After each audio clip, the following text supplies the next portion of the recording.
Ladies and gentlemen, what is up and welcome today to the updated Marvel Contest of Champions offense tier list for July 2018. And we have made quite a few changes since the last iteration. Also, we've had 3 brand new characters. We've had Domino, we've had Massacre, and also Wasp, who got released last week. And there is quite a bit that we want to talk about. So this video is going to be broken down into 3 parts. So we got the standard tier list disclaimer, which is coming up in a second. And then we're going to talk about all the changes and new additions that were made, and then we're gonna recap the tier list in general and talk about, why certain champions are really good and give some updated thoughts on what, recent scenarios are making characters still really, really valuable. So anyway, number 1, ladies and gentlemen, the disclaimer. So first, this is offense. This is not Alliance War defense. This is in the scenario where you're piloting, you're playing the champion, because some characters, are really rubbish to play, like Black Panther Civil War, got nothing going on for him, but on Alliance War defense, he's a bit of a pain in the ass. So this is just focusing on the offense aspect of the game. There will be a separate updated defense tier list coming hopefully in the next week or so, so keep that one in mind. And the second thing is that Marvel Contest of Champions is an incredibly broad game now. We have 100 and something characters. We've got so many different matchups, nodes, scenarios, aspects of the game. There are thousands of different potential matchups within the game. So whether or not a character is good or not varies so much depending on the matchup. So there's so much you need to know about various characters. But the aim of this tier list is to give players a very, very rough idea of like how good and how valuable the champions that they are when they acquire them. So yeah, if you want to know more about a character and you want to, make rank up decisions, always be sure to look into that character on YouTube, especially if you're using very, very high-end resources. Look up some gameplay, look up all the cool tips and tricks, and make sure you kind of have a use in mind if you're looking to upgrade certain champions. But yeah, that's the standard tier list disclaimer. Again, it's a very, very rough idea of which champions I believe have some really, really exceptional value at the moment. So anyway, ladies and gentlemen, let's talk about the new additions and changes. So we're going to start on the high demigod column, where we've added in the 2 new characters, both Domino and Massacre. Both of these characters are absolutely phenomenal. Domino has some insane damage, is also countering Medusa as well, with the way that her medium attack works, having a first hit in and then a projectile, just goes straight through auto block, and has some really interesting utility and interactions, especially when paired with Massacre, because it makes her stun so exceptionally long, and also ability accuracy reduction. But Domino, she's got some very, very odd and interesting uses when playing the character, and the damage is really, really up there.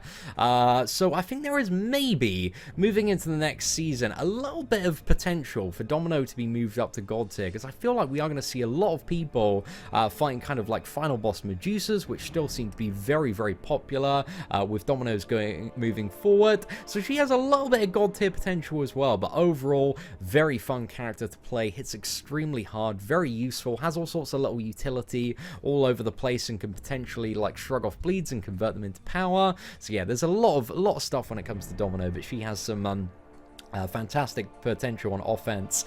And then we have Massacre, who is quite a difficult champion to play and get the tempo right with, but if you can incinerate the opponent, you can get some crazy damage, you can get through some really, really big healing matchups, amazing synergy with the Despair Mastery. A Massacre is so much fun to play. If you ever look at some of the Act 5 gameplay on 5.4 in the Modok chapter, the regeneration path, and then final boss Modok, Massacre shreds that. And there's some really interesting stuff as well with his ability accuracy reduction, because he has a 50% reduction on his special 1, which can last to 24 seconds, which is really, really long off the special 1. Also, when attacking into a blocked opponent that has debuff on, then 100% ability accuracy reduction. So if we're looking at upcoming characters like Wasp, if we're talking Modok, and also Medusa, their evades, their auto blocks aren't going to trigger. So I feel like there's some really, really interesting potential for very, very rapid and skilled players to take Massacre, maybe up to the God tier as well. But I think just at the very least, man, he's a high demigod tier champion. He's putting in some crazy, crazy work, and again has a really great synergy with Domino, which extends her debuff duration and also increases the gives him more ignition charges, makes it easier for him to ignite his bat, and it's basically set the bat on fire and beat the crap out of the opponent. But Massacre and Domino I was so happy with, and the best part about both of the characters is they are phenomenal unawakened. So like 10 out of 10 there. Like if you get them, you know, when they're in the 5-star basic pool or the 6-star crystal, you get a character like you've got a really, really great character. It doesn't need to be awakened, doesn't need a high sig level.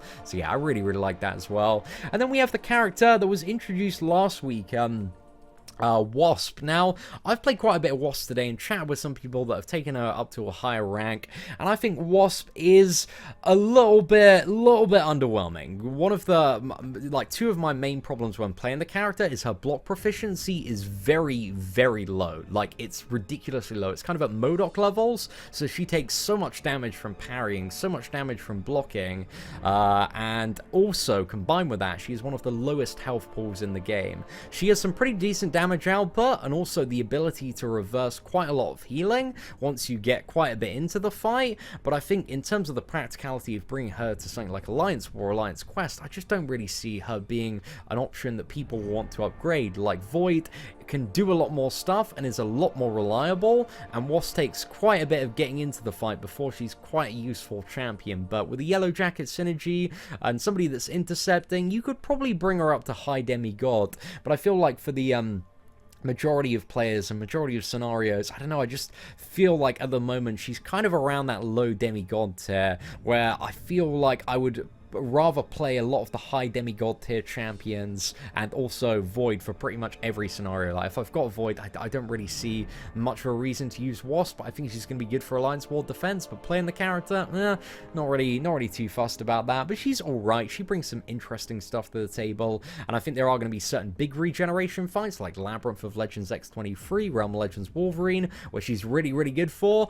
Overall, it's just the really low health and the really low block proficiency makes her super squishy, super risky to run, without really having like a huge payout, a huge reward to kind of, you know,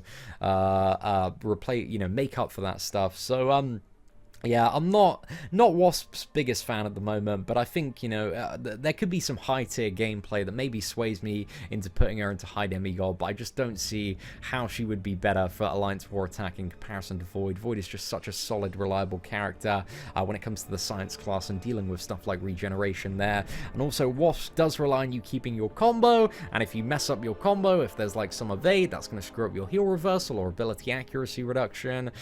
So yeah, I don't know, I don't think she's too reliable, but I think, you know, in comparison to all of the other characters in the game, there are a lot of characters that she's significantly better at. She's still like a pretty good character. She's just let down by a couple of things, at least in my opinion.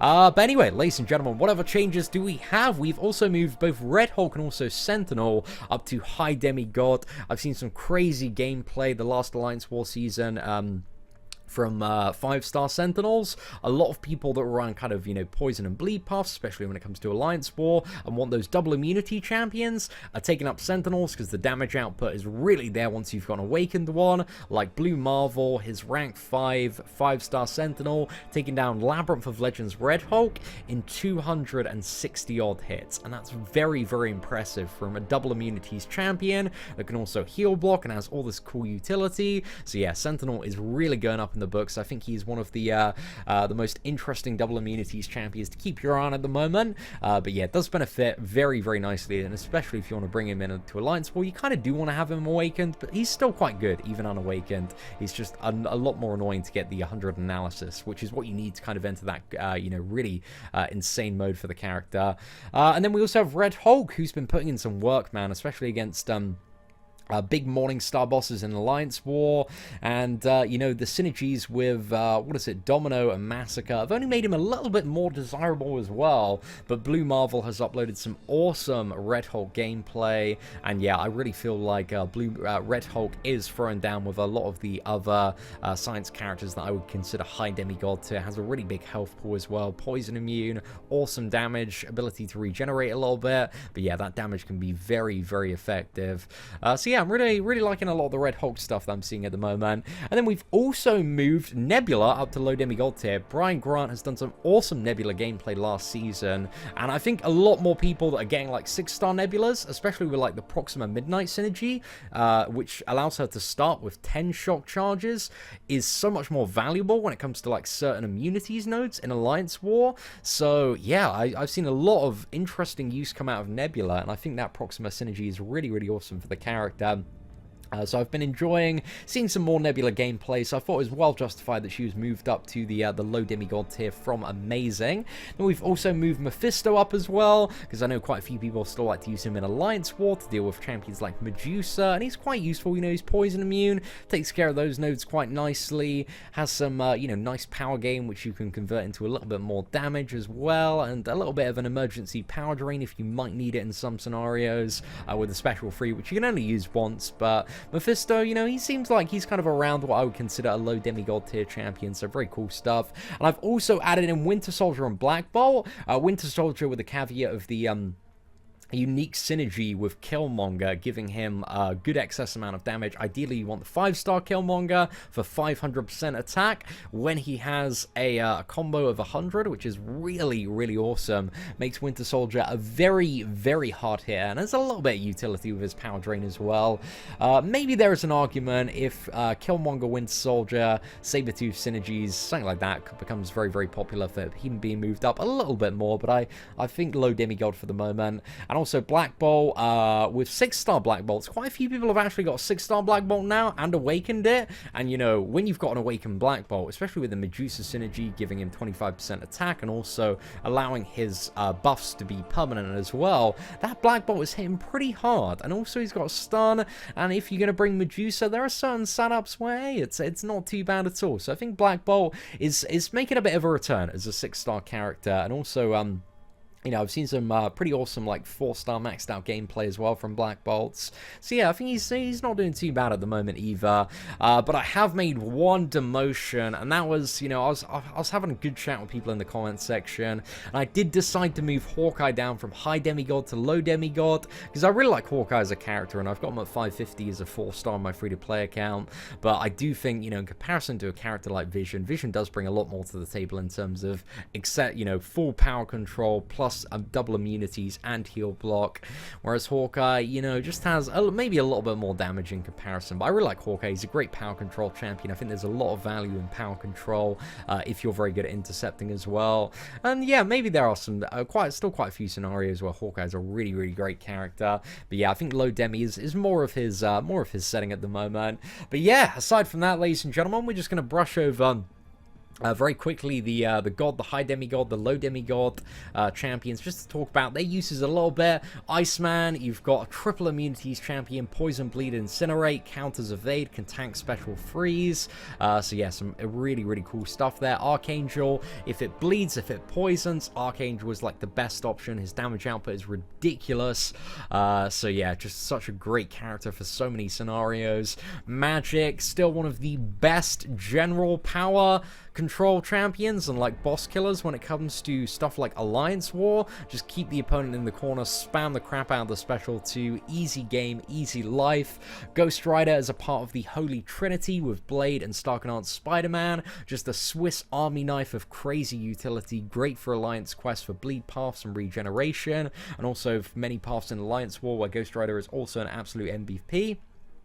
Dr. Voodoo as well, amazing for a little bit of regeneration, great sustainability, you got better power control, ability accuracy reduction, ability to nullify. Dr. Voodoo's great. You've got Gwenpool as well in the hands of skilled players. You got ability accuracy reduction. You've got a kind of like half power lock where it's only hits from Gwenpool, but that can still be very effective for dealing with certain matchups and characters.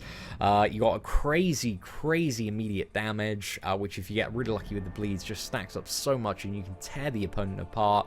Ability to infinitely tank special freeze, which we've seen has been very useful in the recent months, especially with that big Thanos boss that we had with the special freeze in the final phase. But any like crazy power controls, power gain scenario, maybe all or nothing, Gwenpool can just survive special freeze and do quite a good job of just continually doing that as well.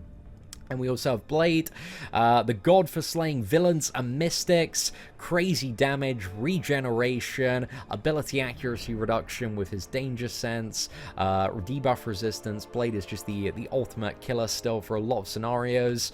Medusa, the damage is absolutely crazy on this gal. She's poison immune, just tearing through all sorts of people. She's got armor break, which is becoming increasingly more desirable, the ability to shut down robots, but also is a very, very strong contender, especially with all the Infinity War Iron Man and the kind of heavy attack countering becoming very, very popular in the meta. Like, Hyperion is becoming a great champion, man. He's really solidifying his spot in the god tier.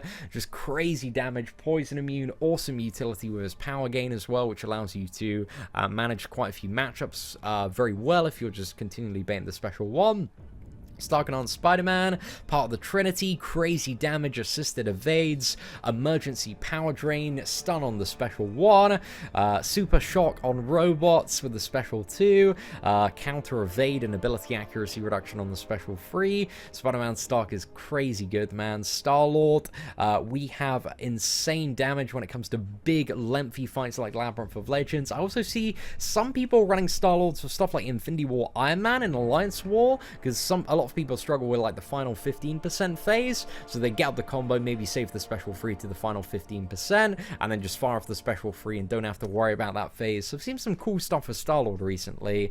And then we have Void, who is just the ultimate like power gain gimping champion, heal reversal champion. Like, you can shut down power gain, you can reverse healing, super reliable champion in pretty much the majority of matchups. The only thing throwing Voids off at the moment, a little bit of Dominoes with their small ability accuracy reduction, can like get rid of Fear of the Void, but there's a very small chance for that to happen.